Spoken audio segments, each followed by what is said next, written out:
Hi friends, welcome to HNR job updates. మనమైతే ఈరోజు AP group 2 సంబంధించినటువంటి రోస్టర్ పాయింట్ కేసు అప్డేట్ అయితే ఒకసారి చూద్దాం.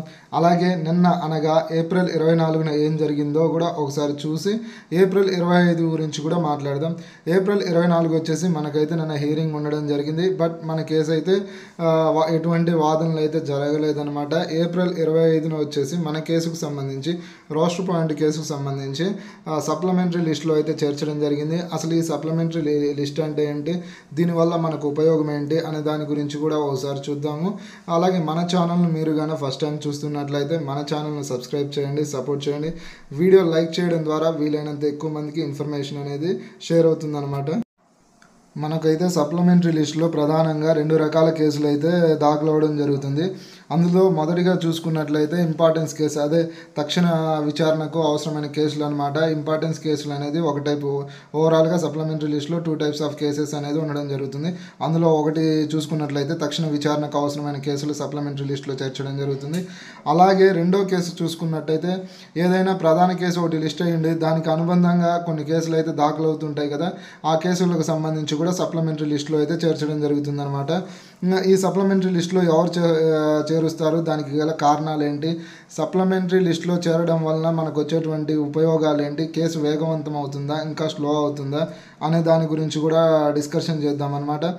జడ్జి గారు అనేది కొన్ని ప్రత్యేక కారణాల వల్ల, ప్రత్యేక రీజన్స్ వల్ల, అంటే ఏదైనా ఎనీ ఇంపార్టెన్స్ వల్ల, ఏదేమైనప్పటికీ కొన్ని కారణాల వల్ల అయితే జడ్జి గారు కొన్ని కేసులకు సంబంధించి విచారణను వేగవంతం, అంటే ఈ సప్లిమెంటరీ లిస్టులో ఉన్నటువంటి కేసులను విచారణ వేగవంతం చేయడం కొరకైతే ఈ సప్లిమెంటరీ లిస్టులో జడ్జి గారి ఆదేశాల మేరకు చేర్చడం జరుగుతుంది అనమాట. ఇప్పుడు మన కేసుకు సంబంధించి మనమైతే ఒకసారి మాట్లాడుకుందాం. మన కేసుకు సంబంధించి గతంలో అయితే సగం మాత్రమే మనకు హియరింగ్ జరిగిందనమాట, వాదనలు జరిగాయి. ఇంకా పిటిషనర్ తరపున వాదనలు చాలానే మిగిలి ఉన్నాయి. అలాగే గవర్నమెంట్ తరపు సైడ్ నుంచి ఇంకా వాదనలే జరగలేదు. సో సగం విచారణ జరిగి దాని ఇంపార్టెన్స్ ఎక్కువ ఉండి ఇలాంటి కేసులను కూడా సప్లిమెంటరీ లిస్టులో అయితే చేర్చడం జరుగుతుంది. దీనివలన రిమైనింగ్ ఏవైతే వాదనలు ఉన్నాయో, అంటే ఇప్పుడు మన దగ్గర ఉన్నటువంటి సగం పిటిషనర్స్ మాత్రమే కదా ముగిసింది వాదనలు, ఇంకా సగం మంది లాయర్ల వాదనలు వినిపించాల్సింది కదా, ఆ లాయర్ల వాదనలు కూడా వినిపించి ఆ తర్వాత గవర్నమెంట్కి అనేది అవకాశం ఇవ్వడం జరుగుతుంది.